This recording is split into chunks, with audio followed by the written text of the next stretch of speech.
Just when you thought airport security couldn't get any more unbearable, well, guess what? Prepare for even more scrutiny now.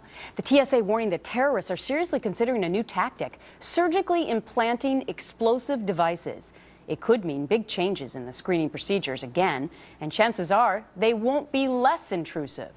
Texas Republican Ron Paul is a presidential candidate, and he is introducing the American Traveler Dignity Act, saying we should completely replace the TSA with private security firms. Good morning, or good afternoon, I should say, Congressman. I'm used to saying good morning on Fox and Friends. Sorry about that.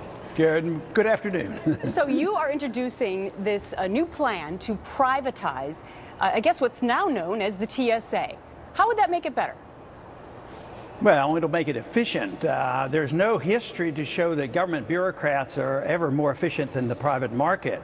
But there's two different ways how you privatize something. If you just take the airport security and the government hires out private firms, that's not, for me, privatization. That's sort of a combination of big business and big government, and that doesn't solve the problem. The responsibility should be on the airlines, just as it's on the responsibility of the owners of chemical plants and the owners of armored cars. They take charge of that, and they do a very, very good job.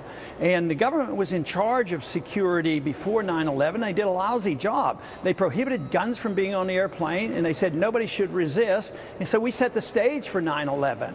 So I want the owners to assume responsibility, and the burden would be on the airlines, and it would save the taxpayer an awful lot of money. So if I run an airline right now, tell me if I'm right or wrong, I don't think I like this plan, because what's it going to cost me? Oh, well, that's the reason we don't have it. The airlines are in bed with the government. They're partners with the government. They don't want the liability. They don't want the responsibility. But they should have it. Yes, it'll cost them money, and you'll have to pay for it with a higher ticket, but you'll pay lower taxes. But they'll do a better job.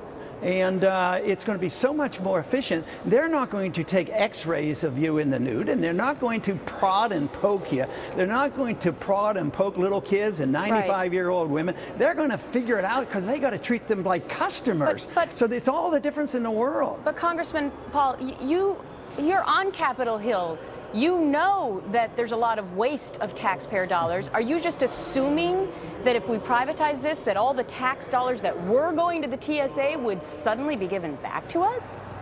Well, it should be. You can't assume anything with the politicians and the bureaucrats because they always figure out a way to keep it. They're endless. And then if they don't get enough, then they go to Fed and they get the Fed to do their bailing out. So it's outrageous. It's totally out of control. But you have to make the effort. You have to make the suggestion. What is the alternative? If you can't depend on government, whom should you depend on? And I say depend on the market. Private owners take much better care of the property than government has ever done. Well, let me tell you about some of the enhanced security measures that are now going to apparently go into place with the TSA because of these reports about surgically implanted bombs from Al-Qaeda. Here it is.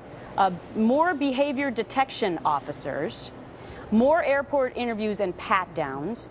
In addition, in an effort to detect traces of explosives, passengers' skin and clothing may be swabbed. Is that what you're talking about? Well, I think that's an outrage. I mean, horrible. You know, if the private airlines were doing it, they might have one sniff dog that knows something about explosives, and that's all you would need. You don't need all this other stuff. No, it's going to cost a lot more money. And I've said, and I sincerely believe this, if the American people can look at these pictures on TV about what they do to 95-year-old women, what they do to little kids, and the groping of the groins, and if the American people say, oh, that's okay with me, I'll tell you what, we're in a lot worse shape than I think we're in. Right, because I think we've given up. If we accept that, we're in bad trouble. Because as you know, the argument is that a lot of Americans are okay with that because they feel like in this day and age since 9/11, they might have to give up a liberty. I'm just saying that's the other side of the equation here to keep everyone safe. Before you go, I got to get this question in, though.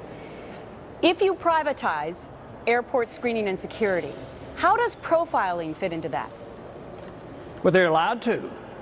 Because a private company has an obligation. If you don't like the airline and they do too much profiling, then you don't fly on that airline. But today, there are not a lot of profiles. So a 95-year-old woman gets treated like a terrorist, and somebody else who really looks like that guy, I might want to ask him an extra question. Oh, well, we can't ask him as many questions. Matter of fact, they even back off because he looks sort of suspicious. No, a private airline has the right to be suspicious, and they can, in a way. But if they overdo that, they're going to have a bad reputation, and the customers are going to, make sure that they hear about it.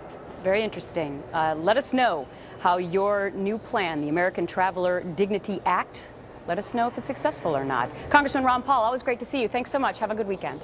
Thank you.